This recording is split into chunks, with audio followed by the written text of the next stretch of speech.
As you can see, I'm in my gym attire, and I thought I'd just grab the camera out because although I'm doing bits and bobs today, going from here, there and everywhere, I'm in the MX5 and I'm taking all the back roads today. And I want to explain to you guys exactly why I bought this car. Now, I've had a lot of different comments regarding this car, some positive, some very, very negative as well. Now, I never pick up on the negativity, don't get me wrong, but I wanted to address why I actually have this car. Now, what I'm actually going to do is go down my favourite road, put the roof down, and absolutely love life. Now, I actually wanted to do this as a one take. This will be the first of many that I actually want to do. Now, I want to form the channel into something that is more pleasing for everyone, and if that means I can do one takes in people's cars, going out enjoying the car down one select road, is something that I wanted to get into. The Smoking Tyre is a big sort of channel that I watch quite a lot, and he does a lot of one takes, and to me, I'm a big fan of it. Now, why did I buy the MX5? Reality is, number one being price. We can all get on board with the price, and knowing that these are so cheap to modify, so cheap to buy really, they're readily available everywhere,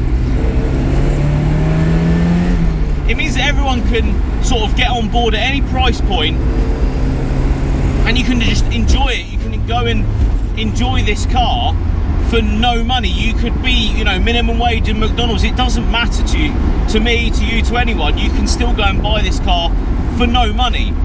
Now, the biggest thing for me was the aftermarket side, and knowing that there's a huge aftermarket parts, you know, on the internet, on Facebook, on wherever, it sort of was, you know, high in the list anyway of cars to buy for the channel and for a project. So to me, I really wanted it to be something that we could all get on board with, and a lot of people are very excited about this car. A lot of companies especially have, you know, seen the channel and then they've seen I bought the car and want to be a part of it, which is great for you guys and great for myself because I can make more videos about, you know, Black Cat Motorsports putting the roll bar in. They are a massive fan of this car and the channel, so it was a perfect combination for me.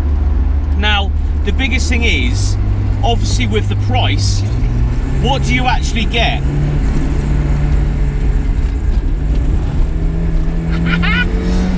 Now, yeah, you get a bit of that, which is the best bit. You can spend absolutely no money on one of these cars, completely standard, and in theory, go have as much fun as you like.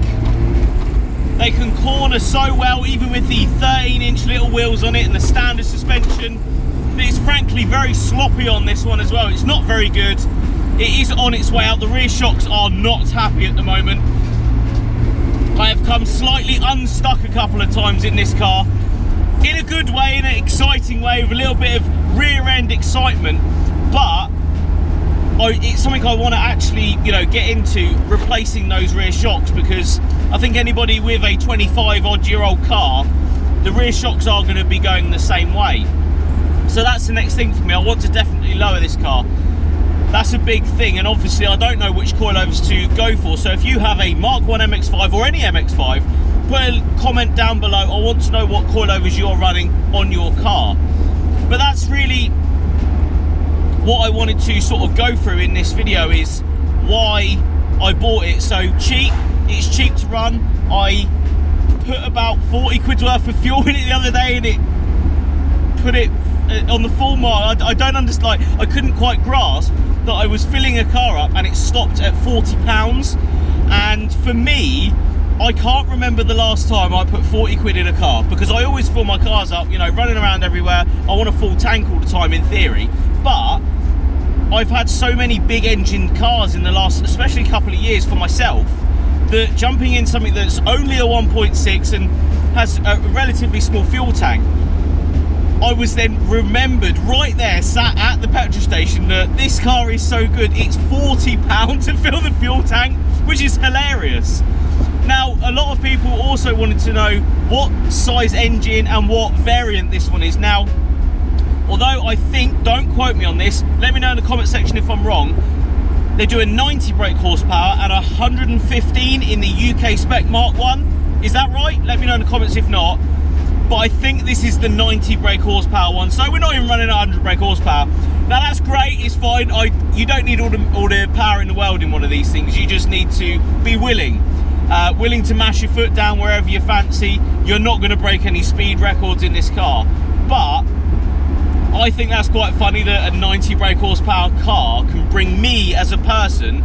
You know, I drive a lot of cars, so much fun. So much, you know, pleasing excitement as well, you know, just going through B-rows and, you know, enjoying the car as much as you can. With 90 brake horsepower and a 5-speed box, you know, you can get a 6-speed, you can get the Torsionella and all this stuff, but I sort of wanted to prove to a couple of people that regardless if it's got the LSD and a 6-speed and it's the 1.8 and all this blah blah, even the base model is still really exciting. And it's just so nice to jump in a car sometimes that is refreshing, and it's not really trying to be a race car, it's not trying to be, you know, stupid and exciting. It's just a, you know, exciting car with 90 brake horsepower and with a 5-speed box with no sort of LSD or locking diff at the back. Just going for it. So yeah, even if you are in the territories of, you know, owning a UK spec, you know, 1.6 with 90 brake horsepower and a 5-speed, and oh, some people will turn their noses up at it, but I can't understand why. The biggest thing for me on this channel was to buy something that was a bit of fun, price reflectant. You know, fun is great, but you're gonna have fun in a 50 grand car, you're gonna have fun in a 20,000 pound car, you're probably gonna have fun in a 10 grand car. But I have driven a lot of cars, not slating any cars, you know, I don't do that. Each one has their own, you know, right or wrong sort of things. For £1,000, I actually can't think of anything that's this exciting. I genuinely can't. I can't see why no one would want one of these. And even if you have a, you know, 100 grand Lamborghini and stuff, you need to go and drive one of these to see how good they are, to remember that you could buy a whole MX5 for 2 of your tyres, or even 1 of your tyres, depending on what car it is. But I didn't want to rant on this, you know, sort of one take sort of thing, but I had to address the situation. A lot of people are asking why. Why did you do this? Why haven't you bought an expensive car and blah blah blah? And I've driven expensive cars and they're no fun. They're not exciting. They haven't got the aftermarket fun that this car especially has. And it's something that I want to delve into again with another car. Now, my biggest thing about this project is being that I want to make it an exciting show car, you know, but it's still a bit of fun. With another car, say, I want to build a track car. Now, I'm not saying I'm buying another car, don't get me wrong, but it's just something I'm probably looking to look into at some point. You know, with this, you know, wanting to develop into a different car at the minute, I'm probably not going to be able to use it as much if it's getting built. So, who knows? I might be able to buy something else, you know, cheap and exciting. And if you do think I should do something like that, you know, 6 months on, maybe, you know, 8 months on, whatever, leave me a comment. I want to know your thoughts. I want this to be a very interacting build. I want it to be exciting for you guys as well. I want you to, you know, put your 2 cents in and really tell me what you want to see on this car. Now, yes, turboing it and, you know, engine swapping it's all good, but I want to sort of get the smaller, cheaper bits out of the way. So if you can think anything, you know, what coilovers I should buy, what tyres I should run as well, leave me a comment. I want to know your thoughts. So